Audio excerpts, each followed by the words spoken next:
also es gibt schon einen Konflikt beim Schreiben, weil wir in keiner Sprache, also wir schreiben in ehemalige koloniale Sprache, ich schreibe auf Französisch.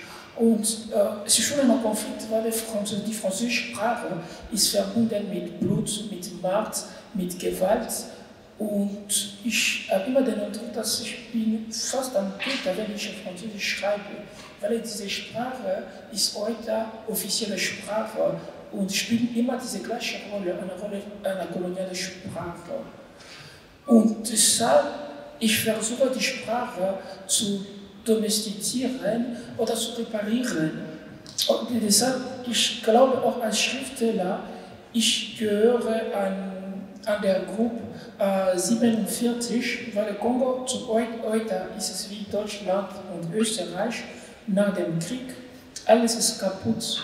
Und wenn ich schreibe, ich habe den Eindruck, dass die Sprache ist nicht genug, um eine Welt zu beschreiben, um afrikanische Realität zu beschreiben. Und deshalb, ich versuche einfach die afrikanische Tradition, mündliche Tradition, mich zu inspirieren. Und deshalb meine Arbeit, ich schreibe nicht nur für Augen, aber auch für Ohren, weil also der Text, wie ich sage oft, das ist wie ein Gefängnis. Deshalb ich versuche einfach die Wörter zu befreien und einfach eine neue Sprache zu bauen, weil ich spreche Französisch. Wenn ich schreibe auch auf Französisch, alle anderen Sprachen, alle anderen Geräusche, Kriege und so weiter, ich bin in einer Diktatur geboren und aufgewachsen. Meine Eltern sind in der Kolonialzeit aufgewachsen. Es gibt viele Gewalt, viele zu erzählen, deshalb ich brauche die Poesie. Ich glaube, die Poesie ist meine Muttersprache oder die Musik. Und du sagtest, das ist ein starkes Bild, der Text ist wie ein Gefängnis, aus dem sozusagen die Worte. Hat es eben auch mit dieser französischen Sprache zu tun? Oder hat es eher mit der Schriftlichkeit zu tun? Oder beides? Ja, also mit französischer Sprache als koloniale Sprache, mit schriftlich auch, weil ich komme von einer mündlichen Kultur, also in viele, wir alle kommen von mündlicher Kultur, aber heute in Afrika diese mündliche Kultur ist noch präsent. Und in der mündlichen Kultur zum Beispiel, also es gibt Gattungen wie Kassala. Und diese Kassala ist wie ein Lobpreis. Ich kann einen Lobpreis für mich selbst oder für jemanden einfach machen. Aber wenn ich mache diese Kassala wie diese Gattungen, ich kann improvisieren. Also ich kann diese gleiche Geschichte 20 Mal erzählen oder diese gleiche Lyrik 20 Mal vortragen, ist ganz anders, weil ich kann lachen, ich kann improvisieren und so weiter. Also das Archiv sozusagen, der Vortrag, der sich verändert. Das ist auch ein Gedichtband, der gerade ins Englische übersetzt wird, ja? Die Kassala. Ja, die Kassala, weil bei diesem Kassala wichtig ist es einfacher, die Geschichte von Familie zu erzählen. Also Geschichte von Familie oder von jemand, der schon gestorben ist, einer fiktive Figur oder einer Eltern. Und für mich in meiner Arbeit, ich versuche immer, die Geschichte meiner Familie zu erzählen und auch viele Geschichten über Opfer. Weil in Kolonialzeit und in Postkolonialzeit, es gibt viele Leute, die wurden verhaftet, ermordet und im Kongo-Fluss oder gegraben. Und ich versuche einfach ein Wörterbuch, meine Arbeit ist ein Wörterbuch von allen Anonymen. Also beim Kassala wichtig für mich, ich bin viel inspiriert von dieser Tradition, weil, und wenn ich lese auch auf die Bühne, ich lese laut, ich kann noch laut sein. Heute, ich habe nur 20%, ich kann noch laut sein. Wir freuen uns auf den richtigen Übertrag. Ja, weil in unserer Tradition, ist der Familienname ein Archiv. Man sagt nicht Familienname, man sagt Bauername. Und deshalb, wenn ich auf die Bühne bin, bin ich nicht allein, ich bin mit allen Mwanza Mujila, meiner Familie. Ich bin mit meiner Mutter, mit meiner Schwester, mit meiner Tante Tumba und Nanga, mit allen meinen Vorfahren. Ich spreche mit der Familie. Und deshalb, jede Lesung ist nicht nur eine Lesung, es ist auch ein Ritual, es ist auch ein Gespräch mit Ancestern. Mhm. Wunderbar, wunderschön. Wir freuen uns sehr auf die Lesung mit dir am Freitag. Und danke allen Autorinnen und danke, dass Sie hier waren. Ich noch eins zu sagen. Wir sind noch immer nicht komplett, aber es ist ganz kurz nur ein Ausblick.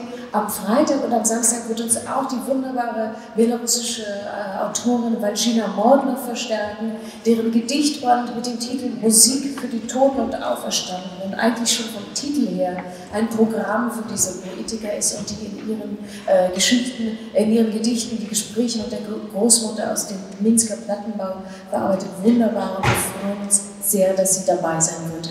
Jetzt möchte ich aber nochmal alle Autoren auf die Bühne bitten. I would like to welcome all participants and authors again to the stage today. Swetlana Alexijewitsch is already here, Ayin Bailey, Donny Choi, Jan Yun, Miret Gebede, Fiston, Mwanza, Mujila, Carlos Sodoroman, Maria Stepanova-Stati, Anja Undla, Cecilia Vicuña. Als erster kommt Ottmar Blamberger. Vielen, vielen Dank. Danke euch auch. Danke, ich